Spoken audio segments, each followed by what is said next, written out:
Dear friends and supporters of Dr. Reiner Fuellmich, it's Sissi here with Jack with another update for Reiner Fuellmich.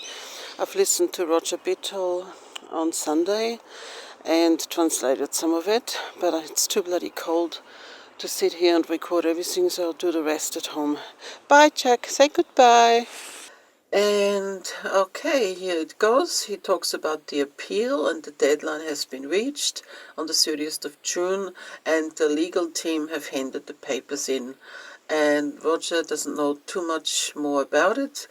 He's still hoping that he can talk to Reiner on the phone soon. They spoke about 1 or 2 weeks ago for a very long time. So, and he wanted to make it public, but of course he had to get Reiner's permission first. I assume that Reiner probably wanted that sort of private, I don't know. So, and here's the address again, Reiner's new address in Bremervoerde, which seems to be a much better JVA than the previous one in Goettingen. He's got a telephone apparatus in his cell now, and he can ring approved numbers from his cell, and he can also, that was Inka, his wife was talking about, that she can call him every night now. Oh, sorry, she can't call him, he can call her.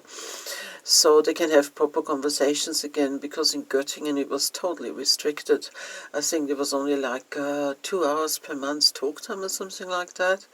Ridiculous. So anyway, that's the address, and then he keeps talking about the appeal process. He says it can take between 3 to 6 months. Sorry guys, I've got a bit of a cold. I haven't had a cold for 6 years, and it's finally catching up with me to all the bloody stress. So if you hear me sniffle, it's not too bad. I'm not too bad. Okay, so then someone asked Roger in the chat if the appeal will be made public, and Roger says as far as he knows, no. So it's like just a written procedure, not like a court trial, where you have witnesses and court observers and stuff. The appeal is just in writing. That's what Katja said anyhow. Okay, and also because the appeal process can take so long, Roger says, it's pretty clear that it's a perfect process to have Reiner locked away in pre-trial detention as long as possible, whilst verdict from May 2025 is still not legal. Yeah, it's the court procedure is the punishment, because he's been sitting in there now for 1 year and 9 months. So it's just totally outrageous. Okay, so I better get back to what Roger's saying. He says nothing in this case has been so-called normal. He has contacted the Mexican embassy, and he's researching the German detention abroad. Consular assistance, contact with the German diplomatic mission abroad, and he shows some website and reads from that website. If the German citizen requests it, the foreign authorities must inform the relevant German diplomatic mission abroad of the arrest. The authorities must draw attention to this right in accordance with Article 36 of the Vienna Convention of Consular Relations. If the arrest is made, and if the arresting police station is not aware of this rule, the person concerned can point it out and insist on compliance. The foreign mission will then contact the detained person as soon as possible and will inform them in particular about the possibility of being represented by a lawyer. Of course, we all know that in Reiner's case, him being a lawyer, he would have known this, he would have pointed it out, and of course it was totally ignored, and he was immediately flown back to Germany. Then Roger reads more of that website. Then, to defend oneself or to be defended by legal counsel, this was not granted to him either. To be able to prepare one's own defense sufficiently, also that was not granted. To question witnesses and a translator if the language of the country is not understood, was not granted. In addition, an independent and impartial court must decide on the preliminary examinations. Roger comments that the way Reiner was treated in Mexico was appalling. He is currently working on finding out if the embassy in Germany knew about it, and if they didn't, that would be a whole new scandal. And he's talking to Reiner how to go about that the best way. And he repeats again, if a person is taken illegally from Mexico back to Germany, then it would definitely impact the whole case against Reiner. Then Roger shows a Facebook post by Kristoff Miser, one of Reiner's lawyers. I really don't know what to make of this man anymore, but here it is. Miser, 9th July 25. By the way, I couldn't find it on Facebook. I mean, I don't know my way around Facebook. I tried, and there's so much stuff on there. There's all bloody heaps of selfies. Yeah, I gave up. But anyway, it's there it is. I'll show it on the screen. Roger found it. Misery says, an important day. The circumstances of Dr. Fuellmich's case are getting clearer with international help, and it is getting very tight for the conspirators against the truth. So,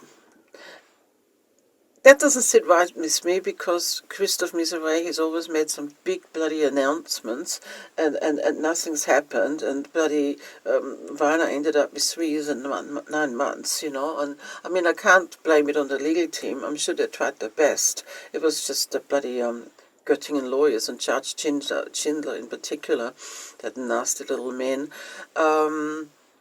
But, yeah, I don't like big statements like that. I want to see proof, you know. I'll just hold out until I see some evidence of things getting better for Reiner. Okay, then at 17 minutes, Roger Bittel mentions Marcel Luthe. He mentions his union, Good Governance, that's the name of it, and then makes an appeal to viewers if they know things about this union. Word has it, many people are very unhappy with them, and Roger wants to do more research on Marcel Luthe's union. He asks, have a guess, who is in charge of the legal department in this union? He let him wait for a little bit, and then he said, the port lawyers, Marcel Templin and the port lawyers, which consist of Marcel Templin, Justus Hoffmann and Antonia Fischer, the 3 complainants in the case against Reiner Fuellmich. So, this union has around 10,000 members in its peak, 15 euros per month plus 1% of the gross salary, and almost impossible to get out of. So this guy Templin, who stole Reiner's money from the house sale, is involved with Marcel Luthe yet again, the guy who has connections to the secret services. Who would have thought? Roger says that many people are extremely unhappy. I can only guess they want to cancel the membership, but are hindered from doing that. But that's my guess only. Then Roger muses, it's a bit strange, don't you find? So now one could be a conspiracy theorist. Let's say, for example, I'll try to get into the Corona Investigative Committee, but don't show that much interest. Then I'll be gone. Then someone comes up with a good idea. We'll set up a union, get lots of members, helped by our fame from being part of the Corona Committee. Roger has sent a message to Marcel Luthe. Of course, no answer yet, but he'll keep researching and will keep us posted. Then at 20 minutes 59 seconds, he shows an article with Marcel Luthe's photo from 2018, where he was an FDP politician, and the headline says that he's given up 5 positions. The article says that as of the 1st of January, I assume 2019, Luthe will only be the domestic policy spokesman for the Liberals, and will remain to be a member of Interior Committee and the Committee on the Protection of the Constitution. Hear, hear, hear. Oh my God, thanks to Roger's research, I'm a little bit wiser now. See, the Committee of the Protection of the Constitution, I mean, that's like a sort of inner security, like secret services, you know. So, I never knew much about this Marcel Luthe. Roger knows heaps more. I hope he'll tell us more in the future. Then he says next Saturday, 19th of July 25, a vigil has been organized. I hope I pronounced it right. Vigil, like a rally, at Reiners' new location in Bremervoorde at 5 p.m. And then at 23 minutes 30 seconds, he shows the photo and an article of a German politician, Badepool. When I heard that name, I laughed. What a funny name, what a stupid name. No wonder the guy's messed up. Badepool. Sorry. Who demands better child conditions for Maya T? So, the article is shown at welt.de, which is welt.de. Maya T. So, who is Maya T, or who is he, she? She has now changed her mind. She's not a man anymore. She's a woman, and thus hopes for better child conditions. If you don't know him, her, Maya T is the person who hit a defenseless person on the head with a hammer, and he was then extradited to Hungary. But now Federal Foreign Minister Johann Wadepool is supposed to lobby the Bundestag and has apparently already made contact with the prison, saying these conditions are unacceptable. I reckon Germany has gone totally bonkers, mad, in my opinion. Roger goes on to say that this person was part of an anti-fascist group, this Majority, that were attacking members of a right-wing group in Budapest. Roger couldn't replay the video because it would get him banned on YouTube.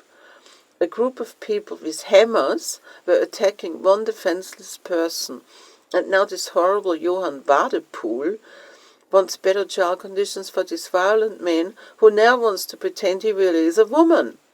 At around 25:40, then Roger reads an article by Katja Woermer, which is Reiner's lawyer, the main lawyer, about this story, calling it double standards. This is an unbelievable scandal that shows the double standards of our government standing up for left-wing extremist acts of violence, some of which allegedly cause serious bodily harm through those acts, and is advocating for better conditions abroad. Unfortunately, the conditions in German prisons are by no means better in individual cases. Dr. Reiner Fuellmich and many other people have been in pre-trial detention for an infinitely long time under the same, or in some cases even worse, conditions. This applies to doctors who dared to issue mask certificates or vaccination certificates during the corona period. The legally designated Rollatorgang, Walking Aid Group, or the Reich Citizens Group, Prince Reuss, and recently also the group around Peter Fitzek, etc. Just at the beginning of this week, another doctor in southern Germany was arrested for issuing mask certificates and vaccination certificates. One doesn't have to share political views, but it cannot be that here in Germany, people who have not committed violent crimes have been in pre-trial detention for about 2 years or even longer, and some of them in degrading conditions, have to endure being vilified in the mainstream press as corona deniers, lateral thinkers, derogatory Reichsbürger and Kurv-idiots. And our government is suddenly sympathetic to alleged left-wing extremist, violent criminals in foreign prisons and wants to push for the improvement of their detention conditions. End of article by Katja Woermer. Okay, I actually couldn't find it either on Telegram. Roger's a better detective than I am.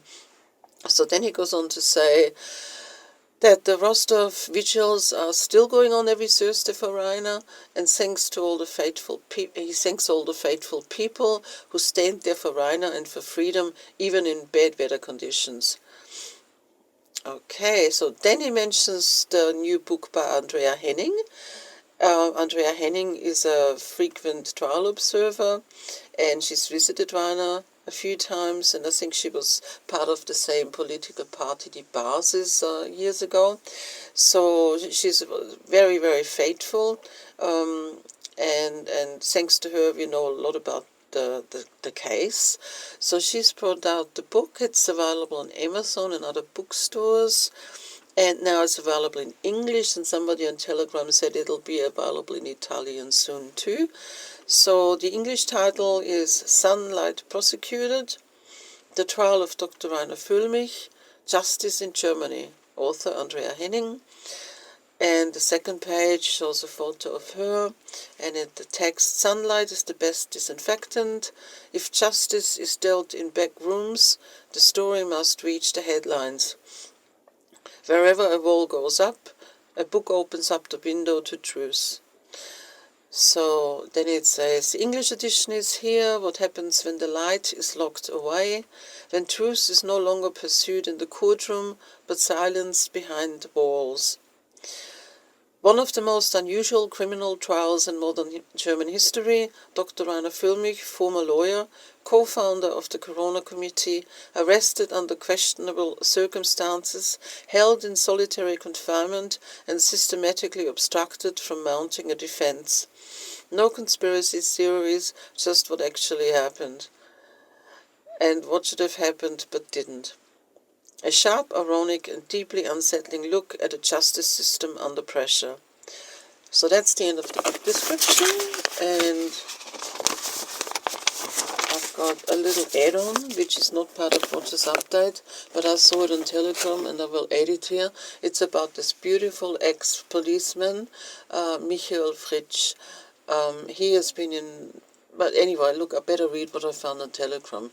Here is one more victim of Germany gone mad. Just found this on Telegram channel. Arne Schmidt, trial observer of the Fuellmich case, pianist and almost a legal expert himself. Here it goes. It was Michael Fritsch's birthday on the 13th of July. He is now 62 years old. Has been in pre-trial detention for 2.5 years at the JVA Weiterstadt. Why?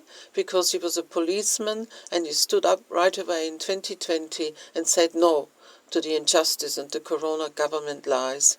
I wish that he will endure this injustice and remain healthy and strong. And it was forwarded by Sabrina Kollmorgen.